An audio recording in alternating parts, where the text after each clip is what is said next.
Isa pa to, nagtatago na rin ito, si Alice Guo, ang Peking Mayor ng Bamban, Tarlac, si Alice Guo. Na-trauma na, ito na pala nangyayari kay Alice Guo. No? Na-trauma na raw ito ka-coffee dahil sa mga allegation daw sa kanya. Stress na raw itong si Alice Guo. Sabi nga nila, sige, hayaan mo siyang ma-stress hanggang matulog.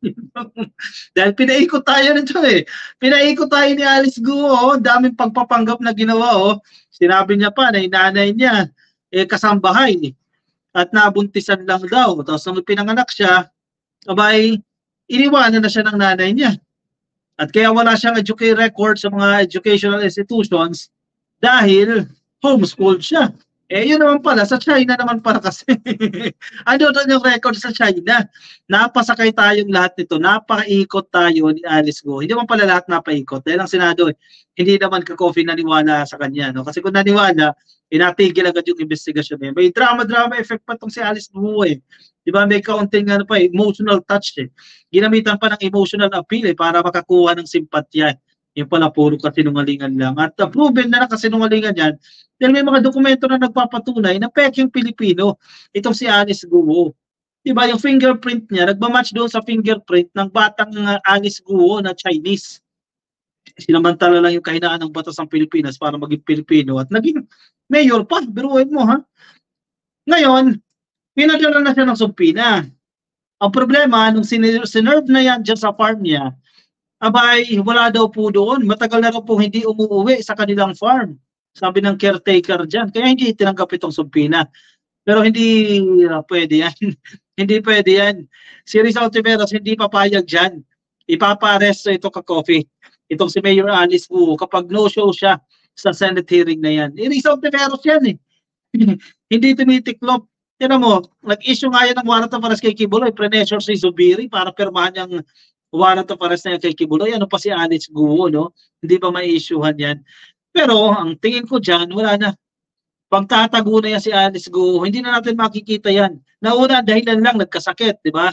Dahil na-stress daw, na-trauma daw yan dahil sa mga nangyayari dyan. Pero ngayon, tuluyan ang magtatago yan. Talaga, itong mayayaman na ito. Senator Rizal Tiveros on Monday, July 8, warned suspended Bamban Mayor Alice Guo of arrest if she fails to attend the next Senate hearing. Hindi yan dadalo. Nagsalita yung law firm ni Alice Guo eh. Hindi sila dadalo. Hindi dadalo yung kanilang kliyente. If she doesn't honor the subpoena, the Senate is well within its rights to issue an arrest warrant, sabi ni Tiveros. Dumalo na lang siya sa hearing sa Miyerkules para wala ng drama. Correct. Dinadaan tayo sa drama dyan. Kaya sa Miyerkules ka-coffee ang hearing. Pero sabi na, hindi nga na pupunta. Pero syempre, expecting pa dyan si Rizal Tiveros, si Senator. Expecting, hoping, with a little percentage of hope na dadalo siya dyan sa hearing na yan. The Senator pointed out in response to Guo's legal counsel, si attorney or si lawyer Stephen David, who said that the suspended mayor is no longer keen in attending the hearings of the Senate due to the trauma she experienced. Paano kaya matrauma yung billionaire, no?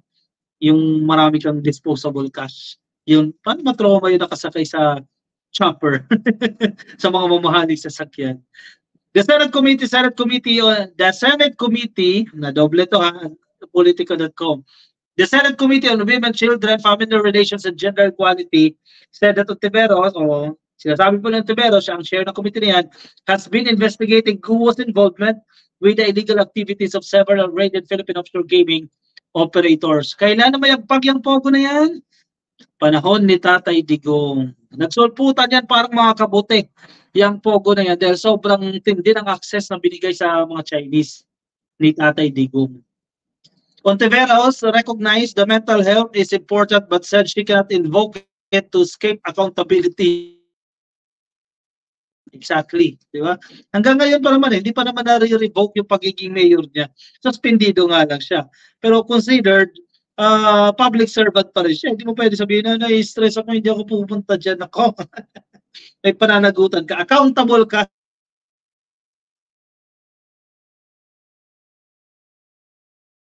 mental health dahil seryosong usapin yan. Pero yung accountability, hindi mo pwedeng basta nalang takasan yung accountability. Public servant ka in the first place, sabi ni Tiveros dito.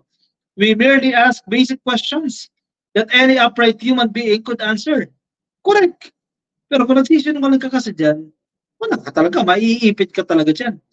The senator also pointed out that Guo is not the only person traumatized. Ang mga human trafficking victims, mga dayuhan at mga Pilipinong pilit na pinagtatrabaho sa focus camp compounds ang traumatized, sabi ni Eusteveros. Pati ang sambayan ng Pilipino traumatized na. May Chinese national na naging mayor ng Pilipinas. Ngayon na wala na siyang lusot, nagpapa-victim pa siya, sabi ni Senator Risa Ontiveros. Totoo, ako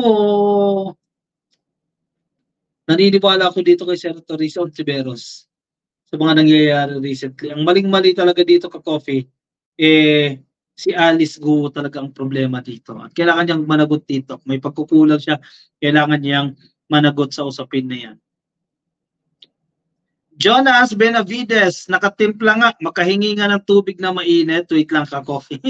O siya, sige, walang kape pa dyan. Magtimpla na kayo. Kasi may mga topic pa tayo dyan. Sabi ni Catherine Rillera, wala na, nakalis na ang spy na Alice Guo. Nagtago na yan, hindi na attend dyan sa hearing. Alam mo, pwede niyang gawin dyan. Total, marami siyang pera. Lipat siya ng Timor-Leste. Lipat siya ng ibang bansa, no, na pwede na naman siya makakuha ng identity. Ang dami niya namang salapit dyan eh. Nakabusuhin niya na naman yung kahinaan ng batas ng ibang bansa. Ganyan ang gagawin nila dyan. Kaya kailangan nila makalabas ng Pilipinas. Pero kailangan mo muna i-liquidate yung mga assets mo. Ang daming assets ka, Coffee. Diba? Sa SALN niya lang, ilang milyon na ka, Coffee. 300 plus million yung declared assets, ha? Marami pa dyan mga undeclared. Napakaraming ari-arian niya ka Coffee, kailangan niyang makuha dyan. Pero kung ikaw naman super billionaire, kaya mo na yan, bigay mo na sa gobyerno yan. Nagamit na nila yung kolekta nila sa Pogo kay Pastor, sabi ni Jeremiah Inigo. Watching from Sweden, si Baby Leonora. Shoutout po sa inyo. Kay Diana Zamora, mga Pilipino, gusto nyo pa ng magnanakaw Marcos Abudo? Ayaw ko sa inyo. Baka kayo lang yan. Kapal mukha ni Alice, sanay sa gawaing China, sabi ni Jonas Benavides. Mahuli din niya si Guo, ha? Basta wag lang itatago ng may impluwensya ang mga nakapaligid sa kanya. Feeling ko naman hindi naman ganyan kakapal o katibay ni Kibuloy yan, yung collection ni Kibuloy, no? Ito si Alice Guo. Mapapabilis lang yan. Pero tingin ko, gagawin yan, labas na ng bansa yan. Lalabas na yan ka Coffee. Kasi ang COMELEC, ipinagutos na rin ng COMELEC eh. Magkakandak na rin sila ng investigation dyan eh. Yung misrepresentation na kaso ni Alice Guo, di ba?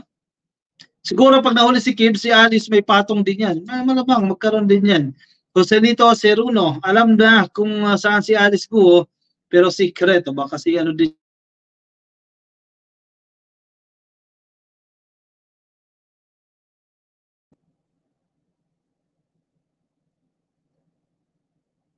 Parang nawawala-wala yung signal natin ka Coffee.